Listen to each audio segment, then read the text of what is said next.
ये मॉनसून सत्र राष्ट्र के लिए एक अपने आप में विजयोत्सव का रूप है। मैं लीडर ऑफ अपोजिशन हूँ, मेरा हक है, मुझे तो कभी बोलना ही नहीं देते। Nothing will go on record. Whatever I'll say, that will go on record. Patna airport का अंतर्राष्ट्रीय हवाई अड्डा नाम क्यों है, जबकि वहां से कोई हवाई अंतर्राष्ट्रीय उड़ता नहीं है? कि हम चर्चा करेंगे, हर तरीके से करेंगे। तो करें चर्चा, बोलने दें एलओपी को, क्यों नहीं बोलने देते? ये राहुल गांधी जी और प्रियंका गांधी जी की निजी ड्राइंग रूम नहीं है। 21 जुलाई 2025 संसद के मॉनसून सत्र का पहला दिन। सत्र की शुरुआत से पहले पीएम मोदी ने मीडिया से बात की। कहा, मॉनसून नवीनता और नवसृजन का प्रतीक है। लेकिन सत्र की शुरुआत हुई तो कुछ भी नया नहीं दिखा। जिस तरीके से हंगामा, नारेबाजी और कामकाज का स्थगन हमने पिछले सत्रों में देखा, वैसा ही आज फिर से देखने को मिला। पहले ही दिन विपक्ष ने पहलगाम आतंकी हमले, ऑपरेशन सिंदूर पर चर्चा की मांग को लेकर नारेबाजी की और बिहार में चुनाव आयोग द्वारा चलाए जा रहे वोटर लिस्ट के स्पेशल इंटेंसिव रिवीजन पर चर्चा को लेकर हंगामा किया। राहुल गांधी ने बोलने न देने का आरोप लगाया तो सत्ता पक्ष ने सदन में उनकी मौजूदगी पर सवाल उठाए। विपक्ष कह रहा चर्चा करिए, सरकार कह रही हम चर्चा को तैयार हैं।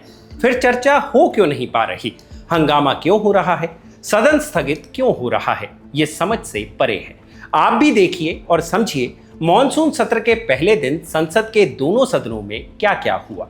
नमस्कार, मैं हूं भूपेंद्र सोनी और आप देख रहे हैं संसद सत्र पर हमारा खास प्रोग्राम पार्लियामेंट स्ट्रीट, जहां हम बताएंगे आपको कि आपने जिन्हें चुनकर संसद में भेजा, उन्होंने दिन भर क्या क्या किया।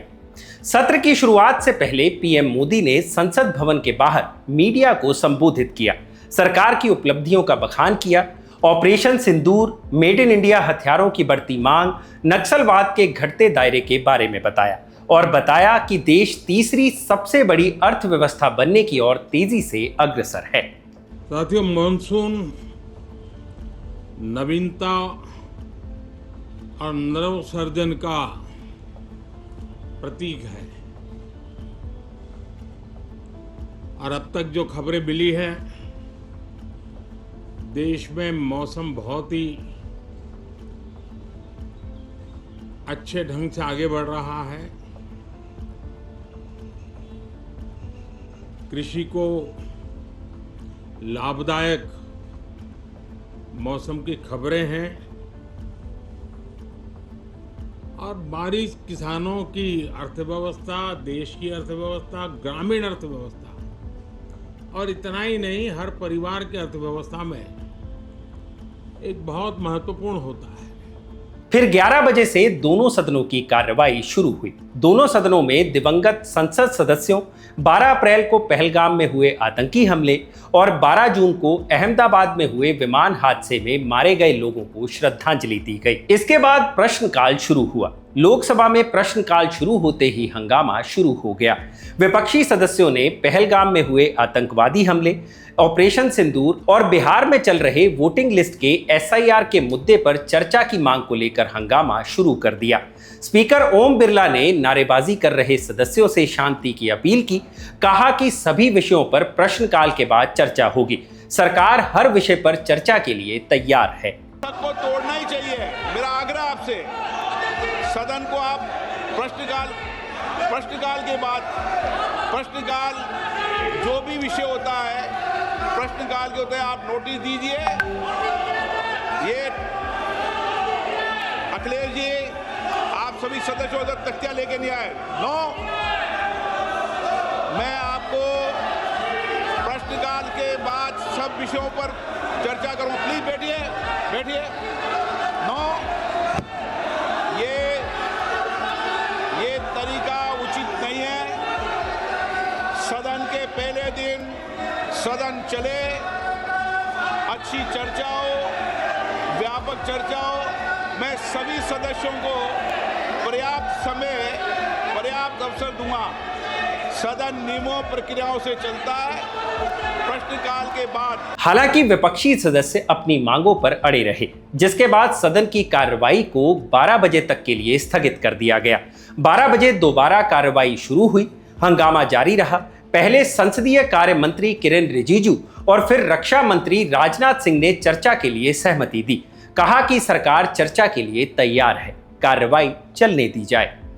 सारा बीएससी का मेंबर्स का बैठक होगी और कौन कौन सा चर्चा करना है उसका भी निर्णय होगा। तो उन पार्टी मीटिंग में सारे पार्टी लीडर ने कहा है ज़्यादा चर्चा होना चाहिए। सरकार चर्चा के लिए बिजनेस लेके आ रहे हैं और ये नीचे कूद करके हंगामा कर रहे हैं, ये तो कोई तरीका नहीं है। हम लोग ने शुरू से अपील किया है कि मानसून सत्र में सार्थक चर्चा होना चाहिए और बिजनेस लेके सरकार आए हैं। अगर ऐसा हंगामा करेंगे तो हम बिजनेस पे चर्चा कैसे करेंगे? आज nothing will go on record except only the सदन के सभी सम्मानित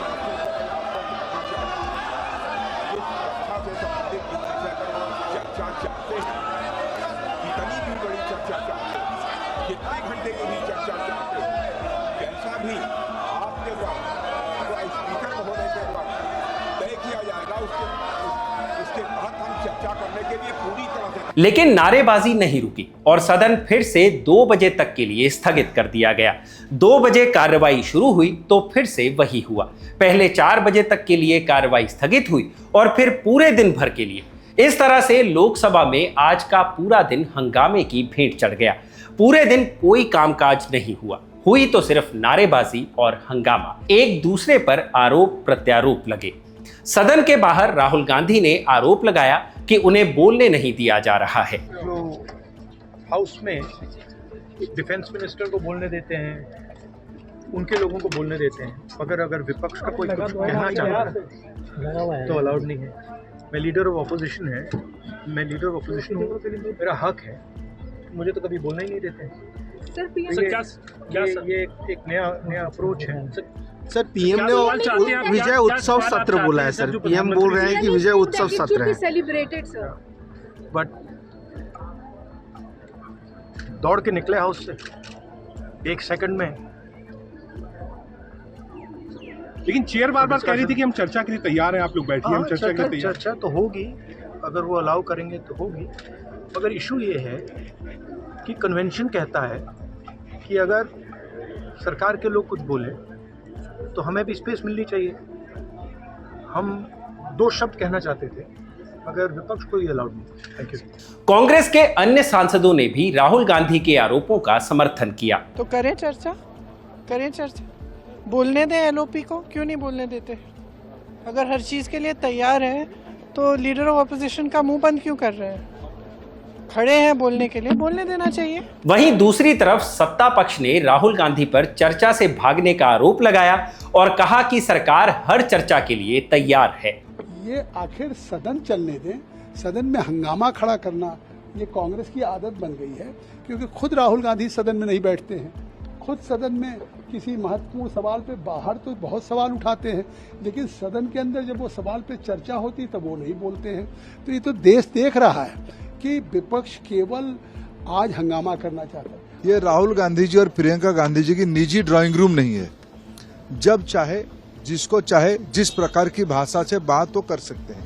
ये भारत की संसद है, विधि व्यवस्था के तहत सभी को रहना पड़ेगा।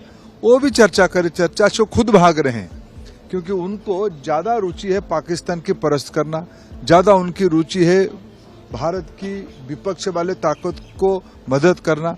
इसीलिए वो जवाबदेही तरीके से संसद में बोलना नहीं चाहते, बोल ही नहीं सकते हैं। हम आज भी कहते हैं सत्ता पक्ष, सरकारी पार्टी बिल्कुल प्रस्तुत है, एनडीए बिल्कुल प्रस्तुत है, किसी भी विषय पर चर्चा करे उसकी उत्तर दिया जाएगा, लेकिन विधि की व्यवस्था में। ये उनकी निजी ड्राइंग रूम नहीं है, उनके घर की व्यवस्था नहीं है। लोकसभा में दिन भर हुए हंगामे के बीच बिजनेस एडवाइजरी कमेटी की बैठक में ऑपरेशन सिंदूर पर चर्चा के लिए सरकार ने सहमति दी। कहा कि 16 घंटे की चर्चा कराई जाएगी। विपक्ष की मांग है कि चर्चा के दौरान प्रधानमंत्री, गृह मंत्री और रक्षा मंत्री भी मौजूद रहें। ये चर्चा किस दिन होगी अभी ये तय नहीं हुआ है। लोकसभा से अब चलते हैं राज्यसभा की ओर। राज्यसभा की भी शुरुआत हंगामे से हुई, लेकिन कामकाज भी हुआ। कम से कम लोकसभा की तुलना में तो ये कहा ही जा सकता है। राज्यसभा में विपक्षी सदस्यों ने पहलगाम, ऑपरेशन सिंदूर और बिहार में चल रही वोटर लिस्ट रिवीजन पर चर्चा की मांग की, नेता विपक्ष मल्लिकार्जुन खड़गे ने पूछा कि पहलगाम में आतंकी हमले को अंजाम देने वाले आतंकी अब तक पकड़े क्यों नहीं गए। साथ ही उन्होंने ट्रंप की ओर से मध्यस्थता के दावे पर भी सवाल उठाए और कहा कि ये अपमानजनक है।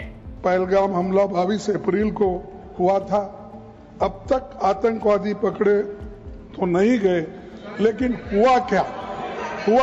एक मिनट लेकिन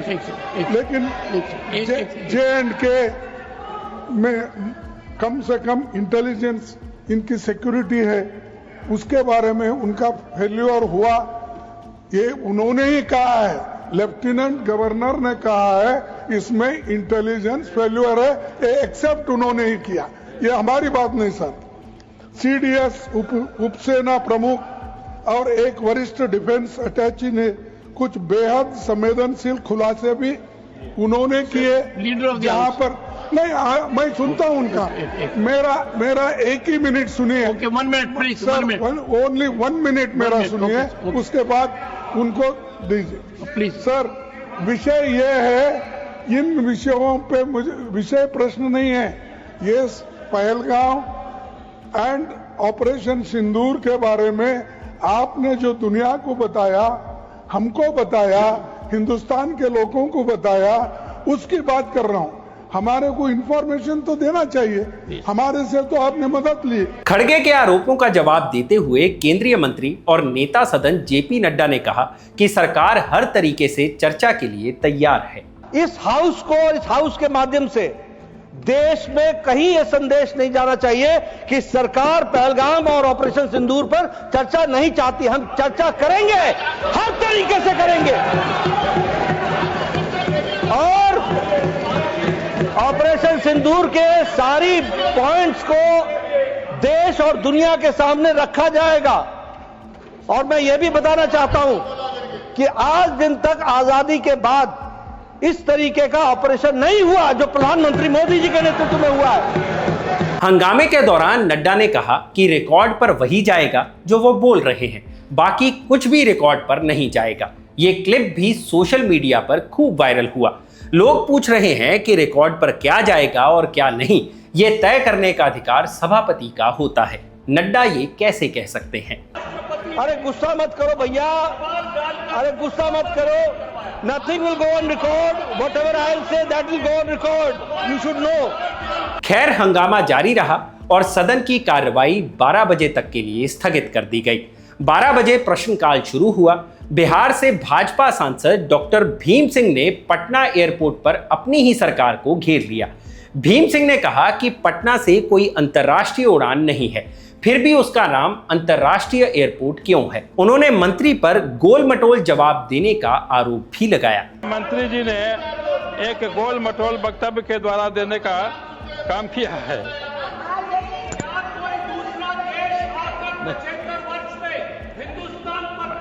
मैं मंत्री जी से जानना चाहूंगा, मैंने 2 प्रश्न किए थे कि पटना एयरपोर्ट का अंतर्राष्ट्रीय हवाई अड्डा नाम क्यों है, जबकि वहां से कोई हवाई अंतर्राष्ट्रीय उड़ता नहीं है, और क्या कोई अंतर्राष्ट्रीय उड़ान वहां से शुरू करना चाहेंगे?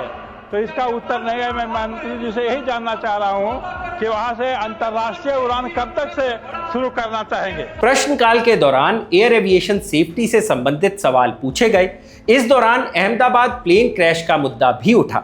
हादसे की जांच रिपोर्ट और पायलटों को लेकर वेस्टर्न मीडिया में किए जा रहे दावों के बारे में भी पूछा गया। जवाब में केंद्रीय विमानन मंत्री राम मोहन नायडू ने विदेशी मीडिया पर कहानी गढ़ने का आरोप लगाया और कहा कि जल्दबाजी में किसी भी निष्कर्ष पर पहुंचने की बजाय फाइनल रिपोर्ट का इंतजार करना चाहिए। उन्होंने कहा कि AAIB ने ब्लैक बॉक्स से डेटा और कॉकपिट वॉइस रिकॉर्डर को सफलतापूर्वक निकाल लिया है। अंतिम निष्कर्ष के लिए AAIB की जांच रिपोर्ट का इंतजार करना होगा। जांच पूरी तरह से पारदर्शी और निष्पक्ष है। सरकार सच के साथ खड़ी है। आम आदमी पार्टी सांसद राघव चड्ढा ने DGCA में स्टाफ की कमी का मुद्दा उठाया और कहा कि ये कमी नहीं बल्कि क्राइसिस है, क्योंकि ये यात्रियों की सुरक्षा से जुड़ा मामला है। सर, पार्लियामेंट्री स्टैंडिंग कमेटी की रिपोर्ट बताती है कि वर्ष 2024 में टेक्निकल पोस्ट में ओवरऑल वैकेंसीज की बात नहीं कर रहा, DGCA के अंदर टेक्निकल पोस्ट में 55% की वैकेंसी है। टेक्निकल पोस्ट का काम क्या होता है sir? Air safety inspection, passenger safety, pilot licensing, aircraft maintenance और एयर वर्दीनेस। सर ये शॉर्टेज नहीं, ये क्राइसिस है। और मुझे लगता है sir there is no, thank you sir, सवाल पे आ रहा हूं, that there is no margin of error in the skies. तो मेरा माननीय मंत्री जी से सर आपके माध्यम से सवाल है कि हम एक डीजीसीए को, सेबी जो एक फाइनेंशियल मार्केट का इंडिपेंडेंट रेगुलेटर है, और ट्राई जो टेलीकॉम सेक्टर का एक इंडिपेंडेंट रेगुलेटर है, ऐसा ही एक ऑटोनॉमस स्टैट्यूटरी बॉडी में क्यों नहीं तब्दील करते? और दूसरा टेक्निकल पोस्ट की वैकेंसी कब तक भरी जाएगी? Please, thank you. जवाब में केंद्रीय मंत्री राम मोहन नायडू ने कहा कि सरकार डीजीसीए की क्षमता बढ़ाने के लिए कर्मचारियों की भर्ती की तैयारी कर रही है। Sir, I have to place on record that the DGCA is not under any kind of pressure. It is operating with utmost seriousness, professionalism, and all the requirements that are there that actually strengthens it according to the International Civil Aviation Protocol. At this moment that you're seeing, I've already explained it in a couple of questions also. The situation is that the posts were just recently created. प्रश्नकाल के बाद केंद्रीय पोत परिवहन मंत्री सर्बानंद सोनोवाल ने bill of lading bill 2025 पेश किया। यह बिल अंग्रेजों के बनाए Indian bill of lading act 1856 की जगह लेगा। सोनोवाल ने कहा कि यह बिल भारतीय मैरीटाइम के विकास में मील का पत्थर साबित होगा। उन्होंने सदस्यों से इसके समर्थन की अपील की। बिल पर चर्चा शुरू होते ही विपक्ष ने वॉकआउट कर दिया। कार्रवाई जारी रही और बिल राज्यसभा से भी पारित हो गया। यह बिल लोकसभा से मार्च में ही पास हो चुका है। बिल पास होने के बाद सभापति जगदीप धनखड़ ने सदन को जस्टिस यशवंत वर्मा को हटाने के लिए सदस्यों की ओर से मिले नोटिस के बारे में बताया। उन्होंने कहा कि 50 से अधिक सदस्यों की ओर से यह नोटिस मिला है। हाईकोर्ट या सुप्रीम कोर्ट के जज को पद से हटाने के लिए राज्यसभा में कम से कम 50 और लोकसभा में कम से कम 100 सदस्यों को नोटिस देना पड़ता है। फिलहाल ये कोरम पूरा हो गया है क्योंकि राज्यसभा में 63 और लोकसभा में 145 सदस्यों ने नोटिस दिया है। यह सत्र की शुरुआत से पहले ही तय माना जा रहा था कि जस्टिस वर्मा को पद से हटाने के लिए प्रस्ताव लाया जा सकता है और ऐसा ही हुआ भी। आज दिन भर की कार्रवाई के बारे में आपकी क्या राय है, हमें कमेंट बॉक्स में जरूर बताएं। पार्लियामेंट स्ट्रीट के इस एपिसोड में इतना ही। कल फिर से मिलेंगे दिन भर के अपडेट्स के साथ। पार्लियामेंट स्ट्रीट का यह एपिसोड लिखा था मेरे साथी गौरव शर्मा पांडे ने और इसे कैमरा के पीछे रिकॉर्ड किया है आनंद ने। आप देख रहे हैं खबर गांव। शुक्रिया।